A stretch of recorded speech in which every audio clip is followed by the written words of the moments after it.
So, in today's video, we're going to talk about growth methods, certain things you can do to grow some wealth. Let's go for it.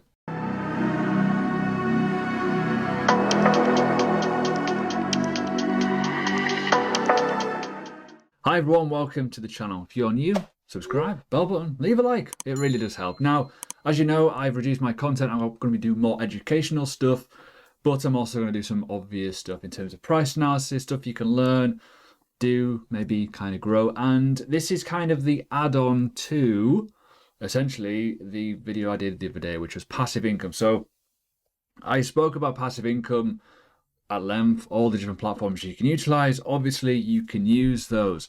Compounded interest, compounding effect, it's a hugely important thing.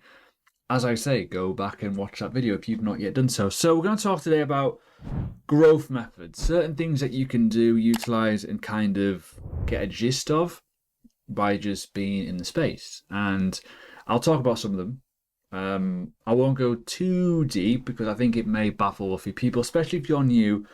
And I will probably rant and rave a little bit in this video, talk about earliness of the market and what is new and what is not new, and most importantly, what is risky and what is not risky for you to try and grow some capital, right? So we'll look at the charts. I'll show you some kind of methodology you can utilize and use, certain indicators as well if you so wish to, but make sure you understand this.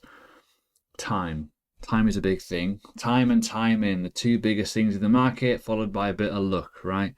Sometimes you'll get the best possible timing, but you won't give it enough time. Sometimes you'll be experiencing the market, but your timing's a bit off. Sometimes you'll just be fucking lucky and you get a home run and then that's it. You're away and off you go. So let's go to the charts. Let's go to the screen. Let's look at a few methodology, methods and madness and stuff and all kinds of good stuff, right? Yeah, let's go for it. Right.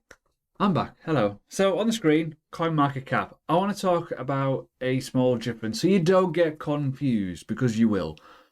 We're talking about growth of units in this video, not so much capital as in USD. So just to give you a pointer, right? So if you go back in time on CoinMarketCap, I've done this before. I like to annoy people with this. HODL. Buying and holding is not a method of absolute growth if you are not staking it, right? So if you're staking it or it's a masternode or whatever, that's different. You are earning the unit for doing a network security capability to allow things to happen. So let's just say, February 16. Let's just talk roughly about 18, 20 months ago, give or take, right? You know, buy BTC at 9K, 10K, HODL, yeah, great, you've grew some USD. If you take profit into realized profit, crack on, that's fine. And then from there on, you've obviously got some wealth. Then you can be able to distribute that into other assets to grow. And that's the first one we're going to talk about, is accumulation of a said asset, right? Talked about this on Learning Crypto this morning on the premium video. I'm going to talk about this more in my Patreon in terms of what I'm doing, the capability of me doing this at my own personal banks and my thought process. If you're interested in learning about this, the links are below. Patreon, I will be doing a journal of my kind of thing, especially with the likes of Bitcoin. I may even do Ethereum, Polkadot, etc., where I will simply take some profit and then rebuy back low. It doesn't mean I'm going to dump on you guys, just kind of common sense. If something has gone up so much, take profit. If you like it, it's a core asset and you think there's an opportunity to buy some more long-term wealth accumulation, do it. Fuck it. Why not, right? So there's certain strategic planning that you need to think about. Higher time frames are king. Bit of patience is also king requirements. And go on to the likes of the 2-day or the 3-day chart. If you have no idea how TradingView works, by the way, go to Learning Crypto. There's a free course on it. I think it's a part of the free course anyways. Really easy. I highly recommend it. It's a good tool. So when you start looking at these impulses, right, and you're not taking profit on any of them, and a pullback's a pullback and a little bit of this, you know, yeah, I know some people are like, oh, well, always going to do it if you're looking at it. Well, yeah, but profit is king, right? If you are turning what equity you have in your portfolio into something, it's worth using. And I've always said this, and I will always say this, to have is to grow. If you've got the asset and you're able to then move it over and utilize it for something else, go for it. So what methodology could you use? Now, you can see the EMAs on my chart, right? The one that I use is the EMA 21. I've mentioned this a lot. It's very, very public knowledge. What I've done with mine, I've made it a colour one. So when it's white, it's a green, it's a go. When it's orange, it's kind of don't buy it, just wait and chill out. Buy when it's extreme fear. I've mentioned this on my Twitter. Follow me on Twitter, by the way. Buy when people are shitting themselves. Buy when it's like fucking unbearable. Buy when people are literally quitting, right? Because that's where the money is, accumulation. But you got to be careful because you don't want to just go balls deep and go, well, I'm just going to buy loads. Unless you're thinking long term and you've got your head switched on and you're buying a core asset. Do not do this with crap BSC coins, with anonymous teams, bullshit, bollocks, and pish coins. Basically, don't do it with those. Do it with good, solid core assets because you can do this over and over and over again. Rinse, repeat, rinse, repeat, rinse, repeat. Even if it's going to just go up a little bit and you're in the asset and it goes down again, cool. Why not, catch the waves? Because when you look at the higher time frames, you can get in and out of these pretty effectively without panicking. Too many people panic. And some people, I see it in my Telegram all the time. I see it all over. Something will pop. It'll go up 20% and they'll sell it. They're like, oh, I need to sell it. It could go up over 60-70%, and it usually does, especially in a bull market. So you gotta wait for the trend to turn, wait for it to go into a bear trend, essentially, short term, and then capitalize on those profits. But realistically, you want to be trying to take profit when it's a good opportunity. Don't just do it on a one candle. Look for the trend. If the trend is looking good, it's starting to look toppy, and you can notice things with an RSI, for example, or a Fibonacci point, which I have talked about in other videos. Make sure you watch them. You can then be able to go, well, it's hit an extension level. RSI's putting in a bit of a bearish divergence. I'm going to probably sell a little bit here. Gradually do it. Don't just go balls deep. Do not just do that. Anyways, next one to talk about is play as you earn.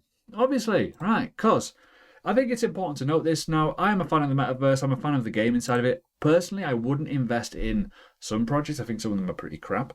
I'm just going to put that out there. But you can find some good solid projects that have good solid elements to them which allow you to earn some income by just basically being a part of it. Now, you can do this by video creating on certain networks. You can do this by playing games. You can do this by doing set activities. And they will give you a little bit of a reward. Now, that's the thing. You got to find them, though. I'm not going to give you them because I don't know them off the top of my head. But there's all kinds out there that will allow you to grow some basic, simple stuff by just doing things. And it's kind of cool, really. And yeah, like, it's an income. It's an obvious income. It's really is a simple income. And it's growing well from just doing a set activity. The one that I mentioned ages ago was Rev. You probably remember me in 2019 2019, sorry. It was, or 2018. I was talking about Rev for ages. I was like, this is pretty cool, right? And it's absolutely exploded. Obviously not massively, but you can kind of see that the metaverse is kind of taken over a little bit. And it's went wee boom. And yeah, if you like playing a little game and you want to earn some of the Rev token, crack on. Anyone can do it. There's no real barrier of entry, which is great. The next one I want to talk about, and it's kind of an obvious one, I've already spoken about it before, is the ability to, if I just put in the website here, staking rewards here. Now, the ability to not so much earn passive income off fiat collateral, but your bags itself, right?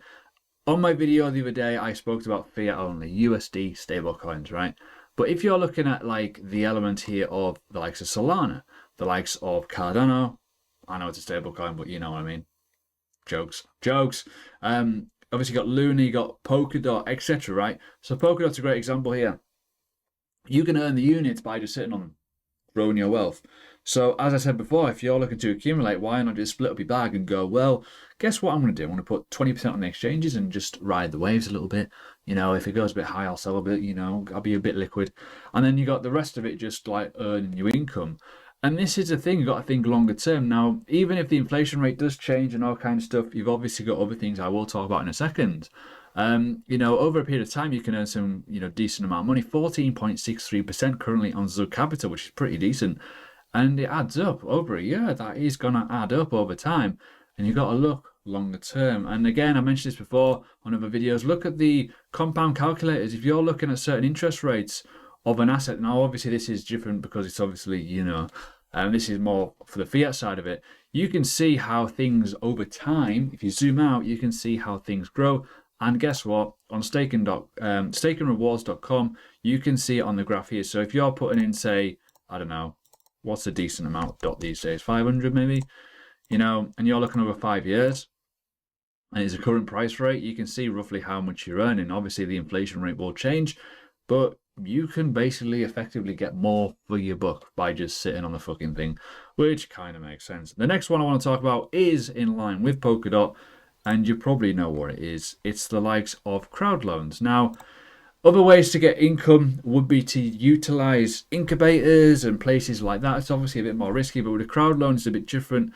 This essentially, now I think that most of the parachain is going to go live on the 18th, so 3 days' time. Over a 96-week period, and same with KSM as well, that's 48 weeks. You loan your DOT or you loan your KSM, and you will get it back at the end of it, but you also get tokens linear into your wallet over that vesting period. I think with Moonbeam you get 30% on release, and then the rest of it is over time. Akala, I think it's 20%. Some of them are like 10%. Some of them are like none, and then you just get them over time. You know, that's again growing your bag because you get your DOT back. You're getting the new token. You're increasing your token wealth by investing in an asset off the ground floor by giving them your DOT. And guess what? If they don't win, you get it back. Guess what? If they win, you get it back. It's a brilliant little mechanism, and again, it is one way to grow some wealth.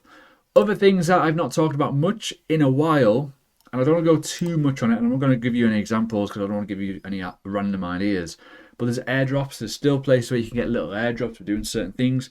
There's also bounties to allow you to promote certain products and produces things in the market in terms of like doing things for certain people, bounty hunters, figuring out certain errors, testing things as well. There's so much you can do to grow some cryptocurrency, and you don't even have to do much of it. And another thing as well, and on this platform, there's an earn element where you can watch videos, same on Coinbase, same on other platforms as well, and you can get paid for doing educational videos. Well, not so much doing them, but watching them, right? They do it for you, they educate you. It's basically mass promotion, but you get paid to do it. And I've seen some people that did Coinbase ones back in 2020, 2019 when it first came out, and the amount of the value of that they've gone up by is ridiculous. I think Sand was one of them. There's a few out there as well which have done really well off the back of it, and people are making money of essentially watching videos and doing things, which is absolutely random. So that's just a few methods. There's absolutely loads out there. There's masternodes as well, which is another, you know, if you're looking at Strong and stuff like that, it's totally random. Kind of old school, but new school at the same time. Obviously, you got staking rewards, both fiat and obviously the token itself. And yeah, accumulation of wealth by just common sense. If something looks high and feels overvalued and you're not taking any profit, well, you should be, because you can then redistribute that lower. Again, there's all kinds of other caveats to all this, obviously risk and stuff, but as long as you are looking to grow, it's fine. Don't just hodl. Because hodling, you're only growing it in one thing only, and that's USD, unless you're hodling the BTC pairs and you know about the dominance chart, which is another story in itself. Anyways, enjoy.